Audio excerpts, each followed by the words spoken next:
Hello, and thanks for tuning in to this installation video. My client has had these natural locks for about 3 years. When we initially met, she wanted to do Havana twists over her natural locks, which were about 4 inches then. Since then, she's grown them out to what you see now, and she's been doing some color and some bleaching, which started probably the summer of 2021. So because she had some thinning, some soft spots, some stretching, and a few locks have come off over time because of the bleach, she wanted to start over with a fresh set, and she decided to do it with lock extensions.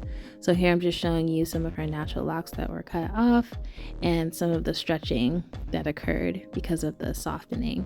So here I had done a little bit of a takedown, which involved picking out the ends of all the locks in the middle so I can be able to attach the extensions. And I went ahead and undid the perimeter so that I can resize the parts to make everything fit, because you know that lock to part ratio is important. And after that part, I went ahead and attached her extensions. I did some crochet maintenance at the roots. That's really her preferred method. This is when I was almost done. I hadn't done the resizing of the parts on the perimeter yet.